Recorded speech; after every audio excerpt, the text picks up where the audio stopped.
چھوٹے پن سے تربیت کرنا بچوں کی ضروری ہے. کیا ہم یہ سمجھتے ہیں کہ جب بچے بڑے ہو جائیں گے تو ولی بن جائیں گے؟ ایسا نہیں ہوا کرتا.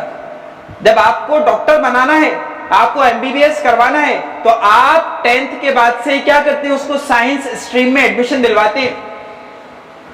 دلواتے ہیں کہ نہیں دلواتے؟ اگر آپ نے اس کو آرٹس میں ایڈمیشن دلوا دیا تو وہ ڈاکٹر بن سکتا ہے؟ نہیں بن سکتا. آپ بچپن سے اس کا لحاظ کرتے ہیں کہ کیا بنانا ہے.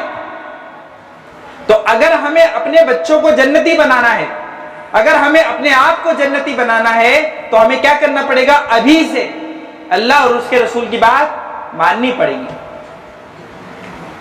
اب آج ایک رات ہے جو آپ سب جانتے ہیں، جسے کہتے ہیں 31 دسمبر یا نیو ایئر سیلیبریشن. اس میں 2-3 باتیں چھوٹی چھوٹی مختصر سے آپ سے کرنی ہے، آپ کا لحاظ رکھتے ہوئے، اور تاکہ آپ کے ذریعے سے گھروں پر بھی پہنچے. پہلی بات تو یہ ہے کہ مسلمان کا جو سال ہوتا ہے وہ یہ نہیں ہے. سب سے پہلی بات، مسلمان کا جو سال شروع ہوتا ہے، نیو ایئر شروع ہوتا ہے، بچوں مسلمانوں کا سال کب سے شروع ہوتا ہے؟ محرم سے. 1 محرم الحرام سے مسلمانوں کا سال شروع ہوتا ہے. یعنی یہ ہمارا سال نہیں ہے، یہ عیسوی سال ہے، اور یہ حضرت عیسیٰ علیہ السلام کی پیدائش کے اعتبار سے بھی نہیں ہے.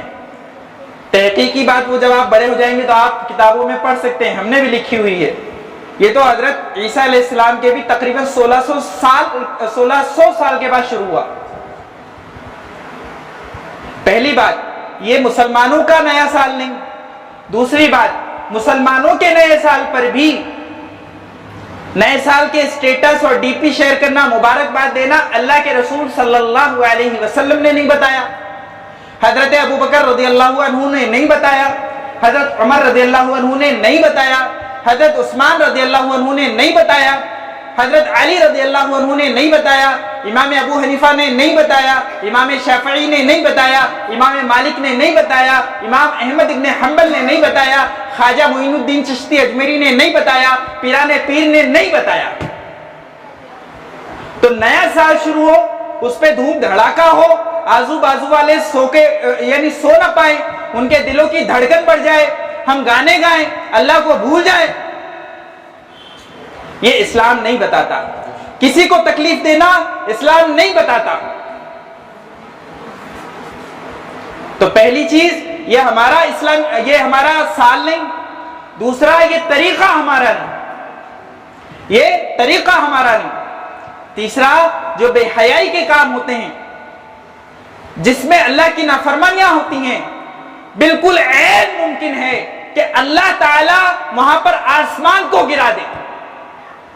بالکل ممکن ہے کہ جو لوگ گاتے بجاتے ہیں اللہ تعالیٰ انہیں اندھا کر دے.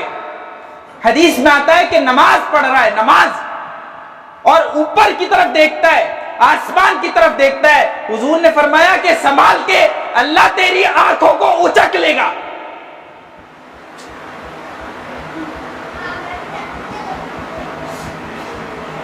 اور جب ہم گانے گاتے ہیں، گانے بجاتے ہیں، اس وقت میں کہا کرتا ہوں کہ یہ جو لوگ 3 گھنٹے کے شوز میں جاتے ہیں، کیا اس وقت موت نہیں آ سکتی؟ بالکل آ سکتی ہے. اور جب موت آتی ہے تو یا تو رحمت کے فرشتے آتے ہیں یا زحمت کے فرشتے آتے ہیں. اور جب نیکی کرتا ہے تب رحمت کے آتے ہیں، اور جب گناہ کرتا ہے تب زحمت کے آتے ہیں. اور زحمت والوں کا ایڈریس کیا ہے؟ وہ کہاں لے کر جائیں گے؟ جہنم میں. اب بتائیے، تو ہمیں گانے سننے چاہیے؟ ٹی وی دیکھنا چاہیے؟ اور کسی کو تکلیف دینی چاہیے؟ اللہ تعالی ہم سب کی حفاظت فرمائے. بس انہی مختصر سی باتوں کے ساتھ آپ سے ودا لیتا ہوں، اور ایک بار پھر شکریہ ادا کرتا ہوں کہ آپ سب نے محبت کے ساتھ سنا. اللہ تعالی ہم سب کو عمل کی توفیق نصیب فرمائے، اس سلسلے کو دراز فرمائے، اور یہاں بیٹھنے کو، یہاں سننے کو، یہاں کہنے کو قبول فرمائے، اور اللہ تعالی اس کے ذریعے سے پورے علاقے میں خیر کی ہوائیں چلائے. وآخر دعوانا ان الحمد للہ رب العالمین.